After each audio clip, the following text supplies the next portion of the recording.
When you ask in God's name, God is going to do all things.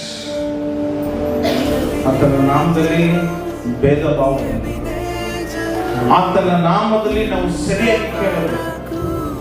ನಮ್ಮ ಶಾರೀರಿಕ ಇಚ್ಛೆಗಳು ಕೇಳದೆ ನೆರವೇರಿಸುವುದಿಲ್ಲ. ಅದನ್ನು ಓದ್ಬಿಟ್ರಿ ನಾವು ಫಸ್ಟ್ ಕರೆಕ್ಟಾ? ಯಾಕೋಬ 4:3 ಓದ್ಬಿಟ್ರಿ. ನಮ್ಮ ಶರೀರದ ಭೋಗಗಳಿಂದ ಕೇಳಿದ್ರೆ ನೆರವೇರಿಸುವುದಿಲ್ಲ, ಇಚ್ಛೆಗಳಿಂದ ಕೇಳಿದ್ರೆ ನೆರವೇರಿಸುವುದಿಲ್ಲ ದೇವರು. ಇವತ್ತು ದೇವರು ನಾವು ಕೇಳಬೇಕಾಗಿರೋ ವಿಧ ಏನು ಅಂತ ಆತನ ನಾಮದಲ್ಲಿ. Whatever you ask in my name. ಯೋಹಾನ 14:13.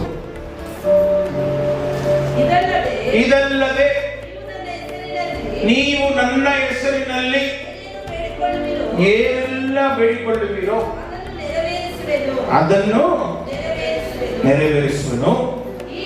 ಹೀಗೆ ಮಗನ ಮೂಲಕವಾಗಿ ತಂದೆಗೆ ಮಹಿಮೆ ಉಂಟಾಗದು.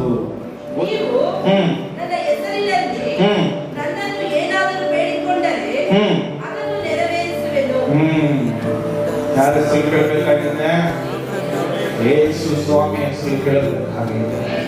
ಆ ನಾಮಕ್ಕೆ ಬಲ ಉಂಟು, ಆ ನಾಮಕ್ಕೆ ಬಿಡುಗಡೆ ಉಂಟು, ಆ ನಾಮದಲ್ಲಿ ಕೇಳಬೇಕಾದ್ರೆ ಸೌಖ್ಯ ಉಂಟು, ಆ ನಾಮದಲ್ಲಿ ಕೇಳಬೇಕಾದ್ರೆ ನಿಮ್ಮನ್ನು ಆವರಿಸಿಕೊಂಡಿರುವ ದರಿದ್ರತನ ನಿಮ್ಮನ್ನು ಬಿಟ್ಟು ಹೋಗುತ್ತೆ. ಆ ನಾಮದಲ್ಲಿ ಕೇಳಬೇಕಾದ್ರೆ ಬುದ್ಧಿಯು ಜ್ಞಾನವು ಉಂಟಾಗುತ್ತದೆ.